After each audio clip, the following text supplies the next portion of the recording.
मकर राशि वाले बंधुओं, स्वागत करते हैं आप सभी का मकर राशि भिन्न यूट्यूब चैनल में। तो मकर राशि वालों, जरा ध्यान से सुनिए।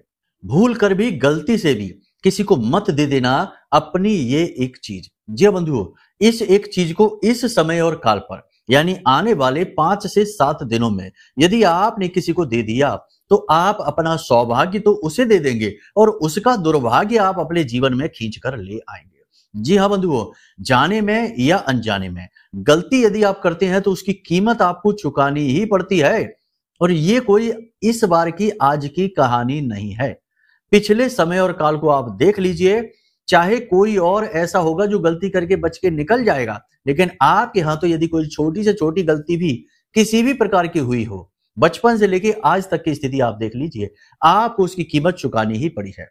कभी कभी तो ऐसा भी हो गया है कि किसी और की गई गलती की कीमत आपने चुकाई है केवल इसलिए कि आप उसके साथ रहे हैं।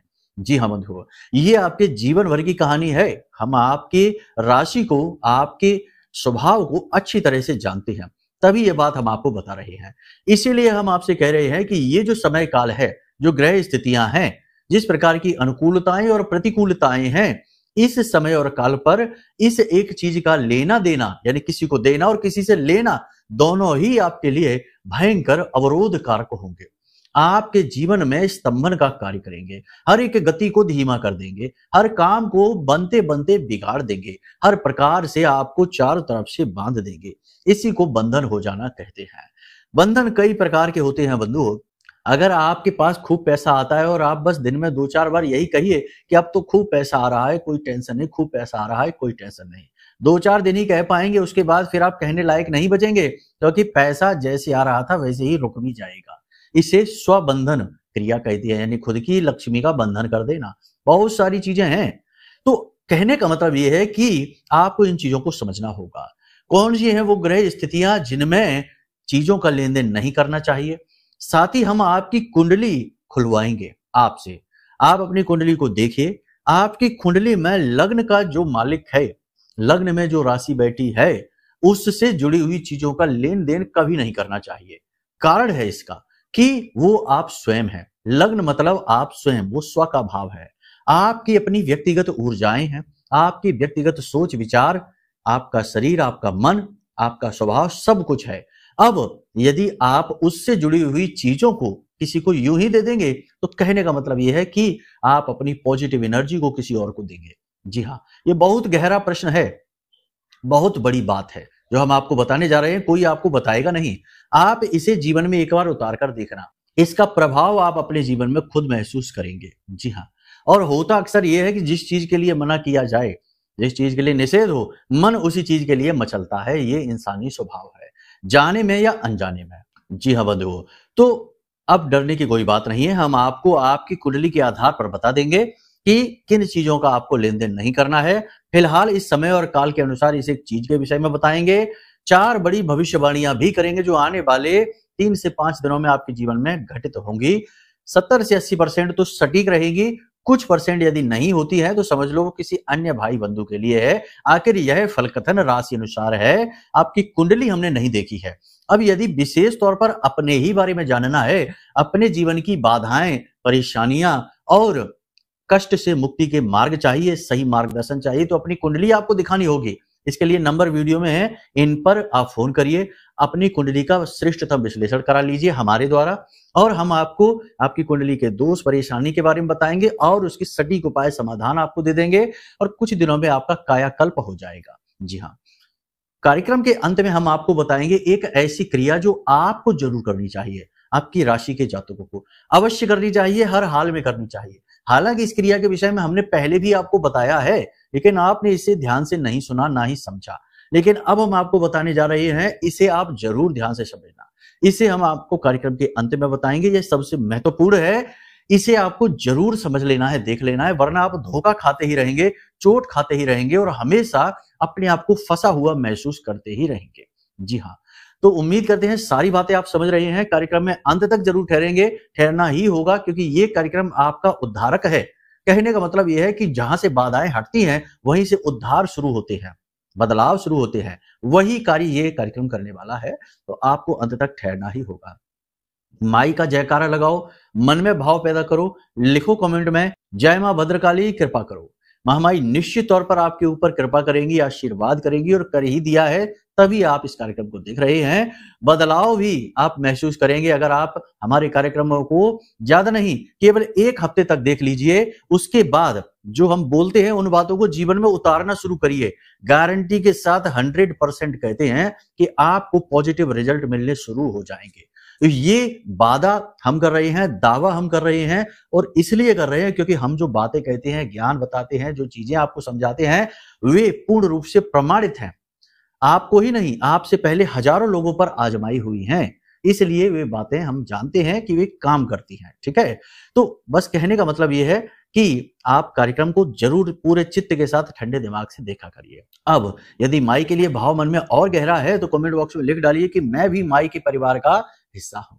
ये बहुत बड़ी बात है कि महामाई जो अनंत कोटि ब्रह्मांडों को केवल अपनी पलक में धारण करके रखती हैं, ऐसी महामाई के परिवार का हिस्सा हम जैसे तुच्छ मानव बनने का प्रयास कर रहे हैं। माई हमें ये अवसर दे रही हैं जो हम ये कह भी पा रहे हैं, लिख भी पा रहे हैं, क्योंकि यदि मां ना चाहें तो आप मां का नाम भी नहीं ले सकते, मां का नाम लिख भी नहीं सकते हैं। धाम जाना, दर्शन करना तो बहुत बड़ी बात हो गई।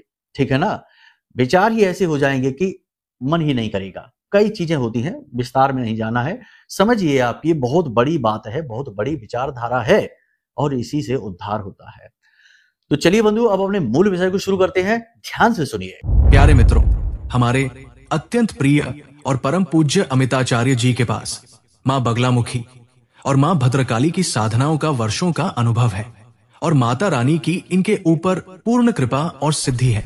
आचार्य जी ने अपने सटीक कुंडली विश्लेषण और श्रेष्ठतम उपायों के माध्यम से हजारों लोगों के जीवन को खुशियों से भरा है। आचार्य जी का कुंडली विश्लेषण और उपाय करवाने का तरीका इतना अद्भुत है कि जीवन के हर एक दुख और कष्ट का कारण जड़ से ही समाप्त हो जाता है। फिर समस्या चाहे जैसी भी हो, कर्जा बहुत बढ़ गया हो, व्यापार चल नहीं रहा हो, बीमारियों में आप बर्बाद हो चुके हो, रिश्तों में प्रेम समाप्त हो चुका हो, या फिर नौकरी ही ना मिल रही हो, विवाह में देरी होती हो, कैसी भी समस्या हो, इन समस्याओं का कारण क्या है, कौन सी महादशा परेशान कर रही है, कौन सा दोष लगा हुआ है, सब कुछ आचार्य जी इतना सटीक बताते हैं कि वर्षों वर्ष के दुख कुछ ही दिनों में समाप्त हो जाते हैं। अगर आपके जीवन में भी कोई ऐसी संकट की घड़ी है तो यही सही समय है जब आप पूज्य आचार्य जी के हाथों से अपनी कुंडली का विश्लेषण करवाएं और वर्षों से चल रहे दुखों और संकटों के इस चक्र से बाहर निकल जाए। प्यारे मित्रों, अभी वीडियो में दिए गए नंबरों पर फोन करिए और अपनी कुंडली का श्रेष्ठतम आकलन करवा डालिए। जिंदगी बदलने का ये सबसे बड़ा मौका हाथ से मत जाने दीजिएगा। जय माई की, महामाई आपका कल्याण करे। सबसे पहले बात करते हैं भविष्यवाणियों के विषय में। आने वाले समय और काल में 3 से 5 दिनों में सबसे पहली चीज जो आपके मन में होगी, आपके शरीर में होगी कि ऊर्जा का प्रवाह होगा, मन सकारात्मक होगा। हालांकि नकारात्मक विचारों की धुंध तो चलती ही रहेगी, वो तो रहती ही है, परंतु केंद्र में अंत में आप बहुत पॉजिटिव महसूस करेंगे। आपका आत्मबल बढ़ रहा होगा और आप कुछ ना कुछ ऐसा काम करेंगे जिससे कि बदलाव जीवन में आएगा। यानी कि कुछ आपने ऐसा बिजनेस प्लान रखा होगा, नौकरी में कुछ बड़ा बदलाव के बारे में सोचा होगा, कुछ ना कुछ आप ऐसा करेंगे जिससे कि जीवन में आगे चल के बहुत बदलाव आएंगे, पॉजिटिव बदलाव आएंगे। बहुत अच्छा रहेगा ये। दूसरा कि धार्मिकता का भाव मन में निश्चित तौर पर बढ़ेगा। कुछ ना कुछ विशेष उपाय क्रियाएं आप करते दिखाई दे रहे हैं और ये करिए भी। कुछ नहीं तो प्रतिदिन माई का चालीसा और कवच पाठ ही करिए। बहुत ही सर्वश्रेष्ठ है, संजीवनी बूटी के समान है इस कली काल में। इस कली काल में जब आपके आसपास तमाम कली पुरुष घूम रहे हैं, अलग अलग रूप वेश धारण करके, कोई मित्र बन के ठगता है, कोई भाई बन के ठगता है, कोई किसी अन्य रूप में आकर फंसा लेता है और अपना काम निकाल के निकल जाता है। तो ये कली पुरुष ही तो है जिनके ऊपर कली का पूरा वास है। तो इनसे बचने का मार्ग क्या है? इनसे बचने का मार्ग है धर्म, आध्यात्म, महामाई की सेवा। जिस भी रूप में आपको अच्छी लगती है, भोलेनाथ अच्छे लगते हैं उनकी सेवा करिए, हनुमान जी अच्छे लगते हैं उनकी सेवा करिए। ऐसा नहीं है कि केवल माई का नाम लेंगे तो ही, लेकिन करिए पूरे श्रद्धा भाव के साथ और समय लगाइए, समय दीजिए। ऐसा नहीं है कि भागते भागते हनुमान चालीसा पढ़ लिया, 1 मिनट में ही फर्राटे से यहां से शुरू किया, वहां खत्म कर दिया, भाव महसूस ही नहीं हो पाया। चीजों की अनुभूति ही नहीं हो पाई, इतना समय ही नहीं है। और बोलते हैं कि हम रोज हनुमान चालीसा पढ़ते हैं। अरे आप पढ़ते कहाँ हैं, आप तो रटते हैं, आप तो भागते हैं। ठहराव कहाँ है? भक्ति मीन्स ठहराव। भक्ति का मतलब है स्थिरता, व्याकुलता नहीं। ठीक है, तो भाव लगाइए, समय दीजिए और देखिए कैसे बदलाव होगा। तो ये भाव उठेंगे आपके मन में, बहुत अच्छी बात है। ठीक है, तीसरा कि कोई नया अवसर मिलेगा, कुछ करने का, आगे बढ़ने का चांस मिलेगा, अवसर मिलेगा, निश्चित तौर पे मिलेगा। पैसे का भी लाभ मिलेगा, कहीं से भी आए, किसी भी प्रकार से आए, धन लाभ होगा। आपकी जेब में पैसा आएगा, आपका ही दिया हुआ पैसा आ सकता है, या लोन वगैरह या किसी भी प्रकार का पैसा आपके पास आएगा। ठीक है, यह बहुत अच्छी बात है, क्योंकि आपके पास धन बल बढ़ेगा, आपका सहयोग बढ़ेगा, आपका मार्गदर्शन होगा, आपको क्लैरिटी मिलेगी, आगे बढ़ने के अवसर मिलेंगे। और ये सब कुछ गुरु की वजह से होने जा रहा है। गुरु जो हैं अस्त थे, वो अब उदित हो चुके हैं, इसका प्रभाव रहेगा। ज्ञान बुद्धि विवेक का अब आपके ऊपर प्रभाव रहेगा। निगेटिविटी भी रहेगी। आपके आसपास कुछ लोग ऐसे जरूर हैं जो आपका पीछा नहीं छोड़ते, आपको परेशान करने में कोई कसर नहीं छोड़ते हैं, हर तरफ से आपको कहीं ना कहीं किसी न किसी रूप से परेशान करना चाहते हैं।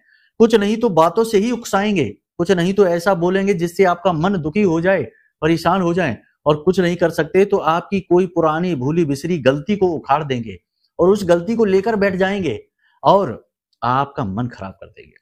ऐसे लोगों से आपको दूर रहना है। ये लोग आपको परेशान कर देते हैं, आप इनके पास जाते हैं मन का सुकून हासिल करने के लिए, अपनी भावनाओं से प्रेरित होकर, लेकिन ये लोग आपके लिए ठीक नहीं है, ये आपको घाव देते हैं, तो इनसे आपको दूर रहना होगा। अगली भविष्यवाणी ध्यान से सुनिए। आप आत्म केंद्रित होंगे। दुनियादारी के चक्करों में आप खूब पढ़ के देख लिए, दुनियादारी को आपने समझ लिया, कौन अपना कौन पराया ये आप जान चुके हैं। अब आप इन चक्करों में ज्यादा नहीं पड़ेंगे। आपने मन पक्का कर लिया है, विचार पक्का कर लिया है, अब आप अपने बारे में सोचेंगे। अब आप मतलबी नहीं होंगे, स्वार्थी होंगे।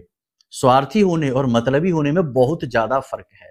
मतलबी तो पूरी दुनिया है ही, अपना मतलब निकाल रहे हैं, बस एक दूसरे से सारे रिश्ते नाते निभाए ही और बनाए ही इसलिए जा रहे हैं ताकि मतलब सिद्ध हो सके। लेकिन स्वार्थी अलग है, स्वार्थी आध्यात्मिक है, वो अपना अर्थ ढूंढ रहा है, वो स्व का बोध चाहता है, खुद के बारे में जानना चाहता है, अपने इस संसार में होने का कारण जानना चाहता है। वो किसी का अहित नहीं करना चाहता, वो केवल अपने ऊपर केंद्रित है, वह खुद के ऊपर ध्यान दे रहा है। स्व का अर्थ खोजने वाला ही तो स्वार्थी है। तो अब आप स्वार्थी बनेंगे, मतलबी नहीं। ठीक है ना, बातों के मतलब को अच्छी तरह से समझ लेना, वरना आपको हो सकता है कि कुछ बातें अटपटी सी लग जाएंगी, ये क्या कह रहे हैं। ठीक है, यही तरीके हैं हमारे।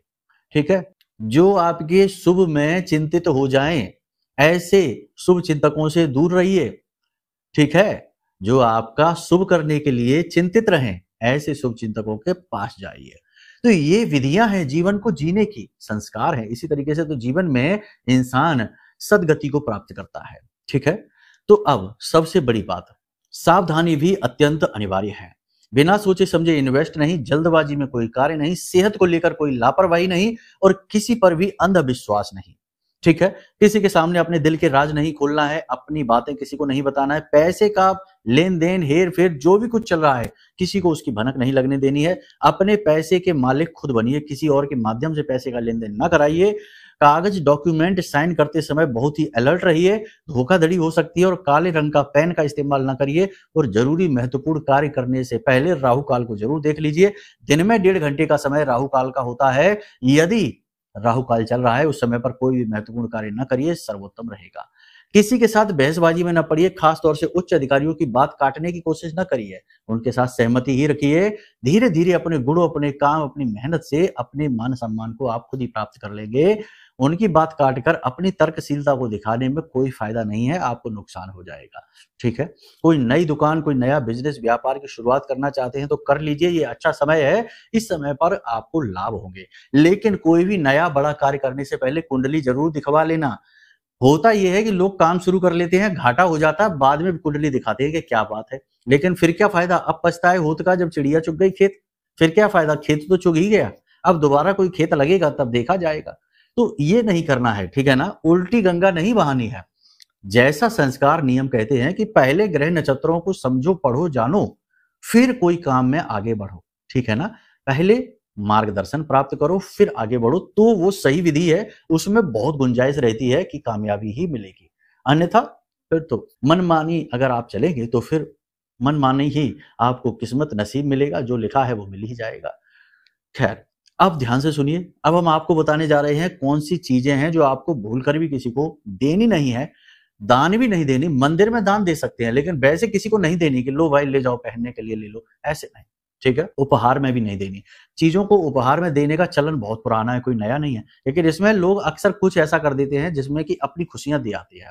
इत्र परफ्यूम कभी किसी को नहीं देना चाहिए, ले सकते हैं किसी से, देना नहीं चाहिए। धार्मिक किताबें, धर्म से जुड़ी हुई कोई भी चीज किसी को नहीं देनी चाहिए। तस्वीर, धार्मिक किताबें, पूजा पाठ की सामग्री वगैरह किसी को भी नहीं देनी चाहिए। अपने पहने हुए वस्त्र कभी किसी को नहीं देने चाहिए पहनने के लिए, जूते चप्पल आदि भूलकर भी नहीं। अपनी गाड़ी, वाहन, इलेक्ट्रॉनिक सामान किसी को भी नहीं देने चाहिए। बहुत सारी चीजें हैं, कहने का मतलब ये है, ये तो नियम संयम है, बहुत सारे हैं, इनको हम कभी फिर विस्तार से बताएंगे। अभी राशि के हिसाब से अपनी कुंडली खोलकर देखिए, यदि आपकी कुंडली के पहले भाव में यानी पहला चौखाना जो बना हुआ है, उस चौखाने में सूर्य यानी सन है, सूर्य बैठे हुए हैं, तो समझ लीजिए कि सूर्य से जुड़ी हुई चीजें आपको किसी को भी यूं ही मुफ्त में नहीं देनी है, ठीक है। सूर्य से जुड़ी चीजें क्या है? सफेद रंग की कोई भी वस्तु, नारंगी रंग की कोई भी वस्तु, खाने पीने की कोई भी सामग्री, जैसे कि कोई भी फल है, कोई भी अन्न है, जैसे गेहूं है, गेहूं से बनी कोई भी चीज किसी को नहीं देनी है। इसी प्रकार यदि चंद्रमा है तो आपको सफेद रंग की कोई भी वस्तु नहीं देनी है। मिठाई किसी को भी नहीं देनी है, प्रसाद के रूप में आप दे सकते हैं, यूं ही किसी को नहीं खिलानी है, यूं ही किसी को नहीं देनी है। और जल तत्व से बनी हुई चीजें किसी को नहीं देनी है, अपने वस्त्र आदि भी नहीं देने हैं। शक्कर, नमक भी लेन देन में आप नहीं करेंगे। इसी प्रकार यदि मंगल है तो लाल रंग की कोई भी वस्तु, लाल रंग के वस्त्र, लाल रंग की खाद्य सामग्री और उपयोग की सामग्री किसी को भी आपको नहीं देनी है। अपने वाहन आदि भी लेन देन ना करें, दवाएं किसी को भी ना दें, ठीक है ना। बुध यदि है तो हरी रंग की कोई भी वस्तु, किसी से यूं ही चलते फिरते वादा नहीं करना है, यानी आश्वासन यूं ही नहीं देना है, किसी को वादा नहीं देना है, किसी को अपना समय नहीं देना है बिना मतलब में, यूं ही फिजूल में नहीं। और किसी से जरूरत से ज्यादा बात नहीं करनी है, किसी को भी अपनी जुबान नहीं देनी है, ठीक है। और हरी रंग की कोई भी वस्तु, चाहे खाने की हो चाहे वस्त्र हो, दाल भी यदि हरी रंग की है तो किसी को नहीं देनी है, ये विशेष ध्यान रखिए। गुरु यदि बैठे हैं तो पीले रंग का कोई भी वस्त्र, आभूषण, सोना, जेवर या फिर कोई भी खाद्य सामग्री पीले रंग की किसी को भी आपको नहीं देनी है।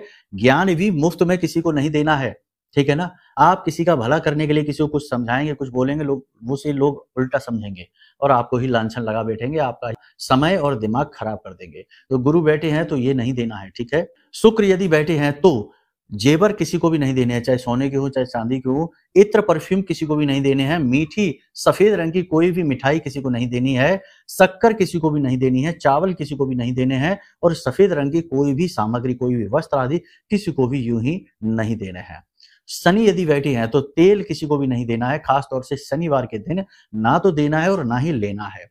और काले रंग के कोई भी वस्त्र, आभूषण या कुछ भी काले रंग की कोई भी चीज हो, मशीनरी आदि का भी लेन देन किसी को यूं ही मुफ्त में ना करें, कुछ ना कुछ मूल्य अवश्य ले लें। और सबसे बड़ी बात कि जरूरत से ज्यादा वस्त्र संग्रहित ना करें और जूते चप्पल जरूर से ज्यादा नहीं, एक आध जोड़ी ही जूते अपने पास रखें।